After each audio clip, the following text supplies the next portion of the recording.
Okay, so look at the Hello Neighbor beta at 21:9. Given a screenshot of this game, you'd be forgiven for imagining an upbeat, relaxing title with a gorgeous, wacky art style and friendly enough looking neighbor. However, play it and this is all dropped on its head. This is a stressful game. Anyway, before I talk about the gameplay, let's cover the ultra-wide support first. So there is native ultrawide support, however right off the bat, the gameplay, whilst correctly filling the screen space, has no FOV slider. The view you get is just a cropped 16:9 view basically, and it is not very comfortable. You just simply can't see enough of the world at once. This lack of an FOV slider is one thing, but the worst part is that there is no way, even in the game's files, to edit the FOV level either, and so we're stuck with this restricted view. I'm sure in time this will be rectified, as this is obviously still in beta and it's a while till launch, but yep, it's the most notable issue with the game right now. Other than this FOV issue, however, the rest of the ultrawide support is great. The HUD shifts to the sides of the screen at all times. Screen effects, like when zooming with the binoculars, are stretched to cover the entire screen space. There's no main menu, and the in-game menus scale to use the entire screen space, with menu elements just shifting to the left and right hand sides.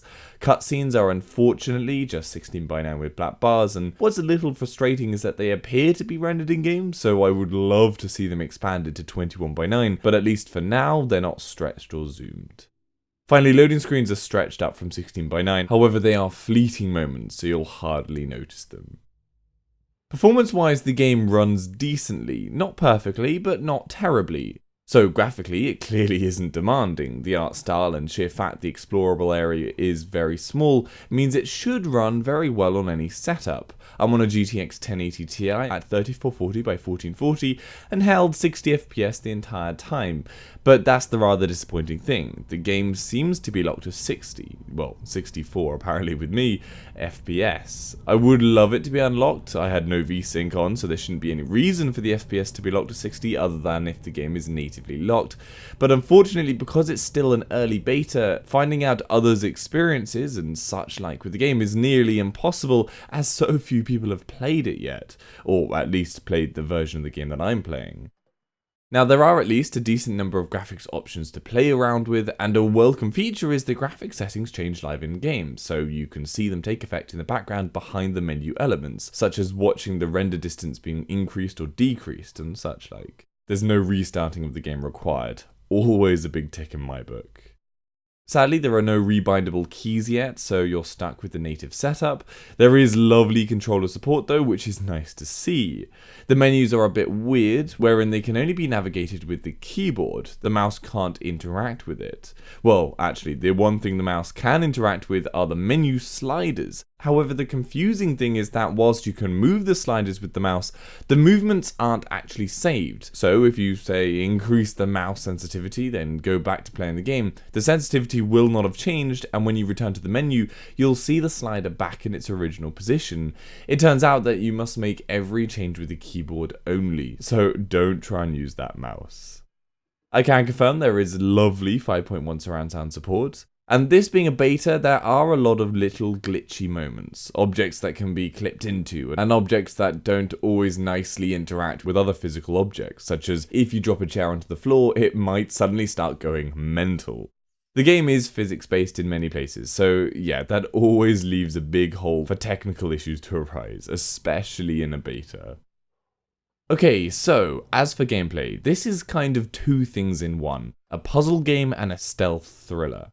You have a single objective, to get into the basement of your neighbour's house across the road. This requires you to navigate through his labyrinth of a house, with its many random doors and train tracks that, for no logical reason, are the makeup of his house. You have many points of entry via windows, doors, through holes in floors and holes in ceilings. Each route you take intertwines with other routes, and it's only in this mishmash of entry routes and progressible paths that you can proceed. You'll have to take an apparently completely unrelated direction in order to unlock the ability to progress further via another route. The world is made up of lots of various objects that can all be interacted with, and that you should use to aid your success. Now, this part sounds all fine and dandy. What could be so difficult? Well, the difficulty comes in the fact that your neighbour absolutely does not want you anywhere near his house. As amiable as the guy may look, there is nothing more scary than hearing the sound of him finding you and you trying to leg it as fast as you can back to the road before he catches you. It genuinely is so stressful. If he catches you, and most of the time he probably will because he's fast, he whips you around and suddenly you're face to face with him. It'll make your heart skip a beat every time. So the game starts with a rather peculiar set of cutscenes following your move from some sad, lonely flat in the city out into a rundown house out in the suburbs. This facilitates an easy transition into the tutorial section of the game, wherein you're taught the basic mechanics of the game before being met with this horrendously creepy cutscene that shows the neighbour locking away whatever it is into his basement. This is where you're then left to begin your never-ending quest to reach that basement. Now, in order for him to try and stop you entering the property or moving around inside the house, he'll not only roam about the place in random patterns, but will also lay traps. He can set up cameras, bear traps, water buckets on doors that fall on you if you open them. He'll board up windows you repeatedly smash and essentially make it hard for you to move around without detection. But this is the core, unique part to this game that turns it from a mere puzzle title into a bigger experience. See, the game learns what you do. Every time you go into the house, the game remembers what route you took, what doors you opened, what windows you broke and such like. And in response, every time you get caught or die, there'll be more security, traps, along the path you last took. So what it comes down to is you're under not so much a time pressure, but a limit on mistakes. The more mistakes you make, the harder things become. It's a great way to inject a level of difficulty into the game. Now, this isn't to say that this is perfect by any means. There is a long way to go for sure. For example, there is the ability to turn off the power to the house, which will render all cameras useless, and the power is infrequently turned back on by the neighbour, so cameras are not really an issue at all. It would be far better if, say, the power was on a reset timer, or different cameras in the house were tied to different power sources, so you needed to turn on different power boxes each time. And the same sort of thing applies to other defences. All in all, I feel that their defences, whilst great for the start, don't get more difficult after a while. You learn what to look out for and how to easily beat them, and the game can only add more of them, but it's not able to add more challenging ones, which means it hits a difficulty ceiling rather fast. Once you work out how to avoid the neighbour and get a bit deeper into the house, he no longer really matters, and it's pretty much left to you to try and work out the puzzles undisturbed. Well, kind of. Some of the puzzles fight back.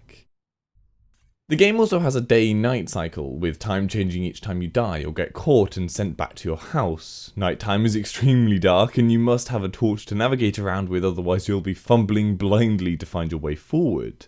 The neighbour will also throw jars of glue at you as you try to run from him, so watch out that you don't get stuck in it. I also found out after a while of playing that he doesn't seem to hear you. Maybe it's only certain actions that trigger him, but as you can see here, I was running all around him making noise and he just ignored me until I went into his line of vision. Again, I bet this is the sort of thing that will see development by the final release. Now, I have yet to make it to the basement, but even if I did, I wouldn't tell you what I found, obviously. That you'll have to find out yourself. But the intrigue is very real, and it's a very good way to keep you returning to play until you find out what is down there. So yes, all in all, I'm loving this game right now. This version apparently only has about 40% of the content that the final build will have, which is amazing. I am very excited to see what other stuff they'll bring to us then. But if it is as good as it is right now, then it'll shape up to be a superb title to play. Yes, the ultra-wide support needs work, and I'm only giving it a WAF score of 2 right now, but I believe it is very possible they can improve upon that too. There is a lot of promise here. I'm looking forward to December 8th for the final release date.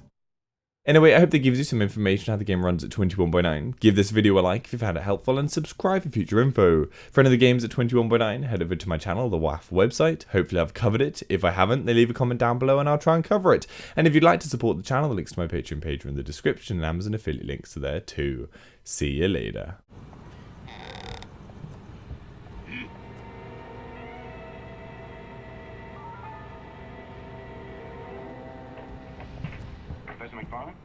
Yes, what is it? My name is Ellison. This is Harry Jarvis. We're from the Morning Chronicle. I wonder if we could come in for